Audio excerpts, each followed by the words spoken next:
Welcome to Ukraine Today, where we are joined by Zoia Skoropadenko, a Ukrainian-born artist based in Monaco, whose works have been displayed all around the world. Zoia, thank you very much for joining us. So this year, your works have so far been displayed in London, in France, and most recently in Japan, where they were used to create an exhibition dedicated to the nuclear power plant accidents in Chernobyl and in Fukushima. Yes. So can you tell us, why was your art chosen for this project? Well, a long time ago, I actually was a couple of times in Chernobyl, and I was very interested in cultures that was around Chernobyl, not the Soviet Chernobyl, but the Polisia, and I'm very fond of the folk art, both in Japan and Ukraine. And when I've got the chance to exhibit something in Japan, and it was, I was asked by the ambassador of Ukraine to Japan, I thought that I would like to dedicate something to these two places that suffered from such accidents. And but I didn't want really to remind people how bad it was, because it happened, we live with it. We just need to forget about it and just to do something new and just to live with these territories. And the best thing is to remember the past that was before even the plants were constructed there. So I started research the, for example, folk elements like pottery or paintings in Fukushima and in Chernobyl zone. And afterwards, I just combined it in my contemporary art pieces, and I exhibited in Tokyo, and Japanese people were very fond of it, and so now I probably will do the projects with Ukrainian artists and Japanese artists about Polisia and Fukushima area. So you say you went to Chernobyl a number of times. Was that before the nuclear accident or after? Or after. Both? After. And I presume you have not had the chance to go to Fukushima?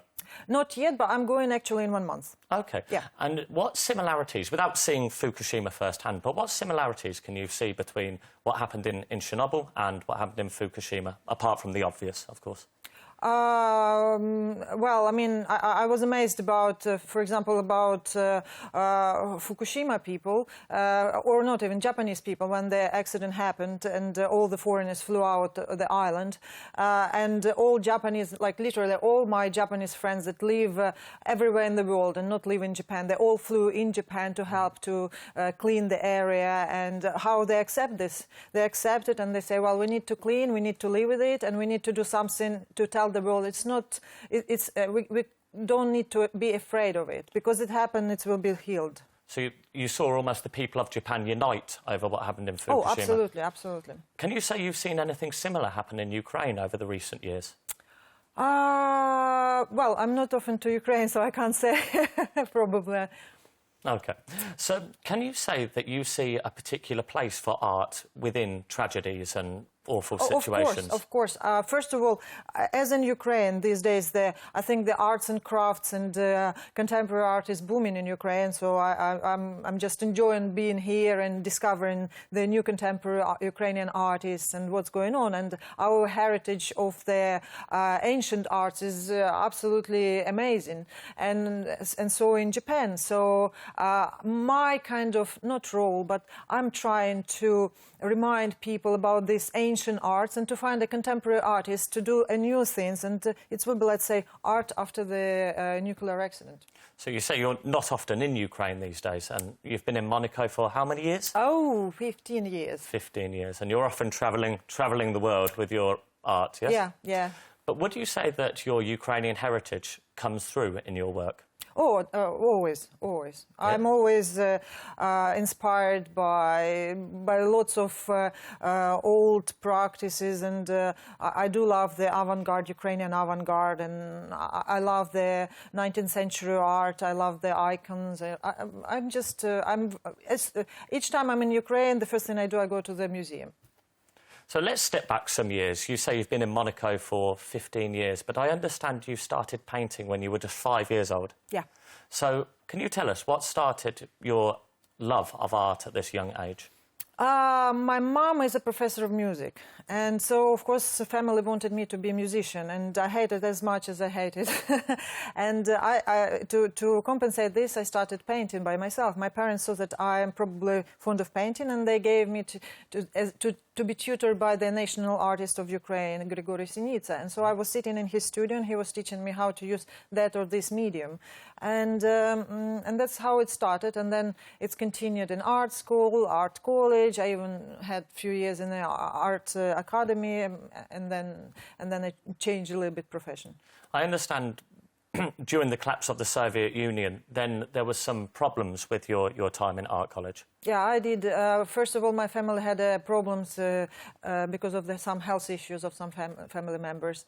And we didn't have really money, and then the deficit was so difficult to handle the artists because we are all need to have colors, brushes, and it was so difficult to get them. So parents said, well, probably artists will be a very tough job to live out of it, so maybe we'll send you to get another education. So they did. And that next education, I believe you trained to be a journalist.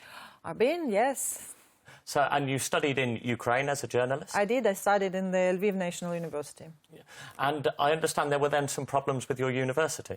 Yes, I did graduate the university as a specialist, but this kind of degree was basically for nothing if I want to get a job abroad, and I was thinking to go abroad to have a job, to work in a big media, and I needed a master degree.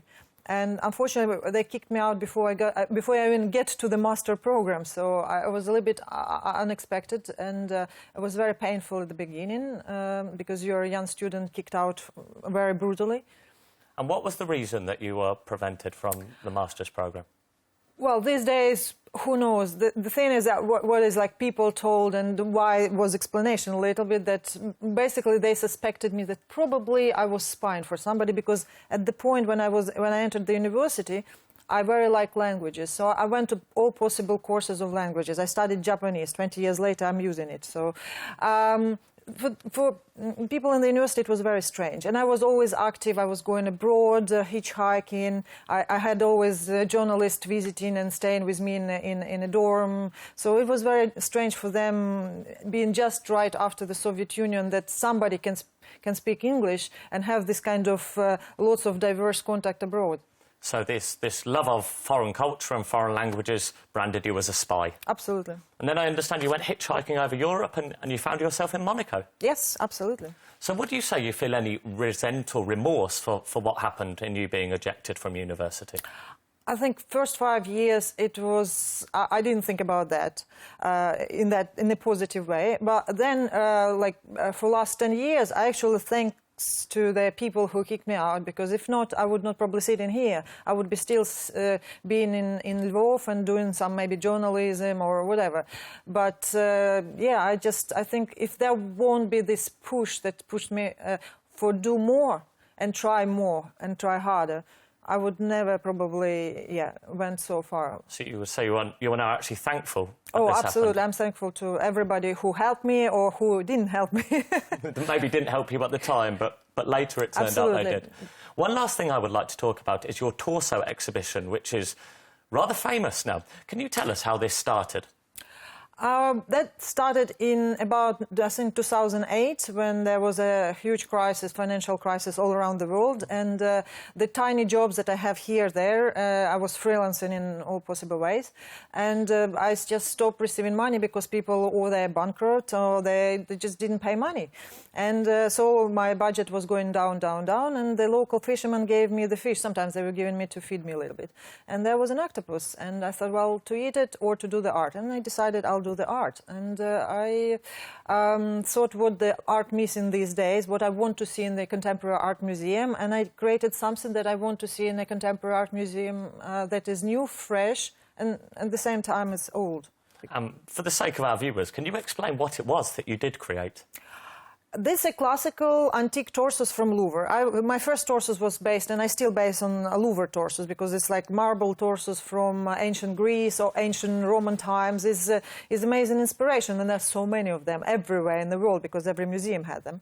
And so I decided I'll base on an ancient subject that is beautiful. Nobody can't compete with the torsos, and I will recreate them in my special technique, and I will do like basically they are the still lifes that I'm painting in acrylic in a huge size, because they're 2 meters to 1.5 meters. And yeah, and so I did it. Zoia, that's fantastic. That is all we have time for, unfortunately, but thank you very much for coming and joining us today. Thank you for inviting me. Thank you. You're watching Viewpoint, where we are joined by Zoia Skoropadenko, a Ukrainian-born artist based in Monaco. Thank you very much for watching.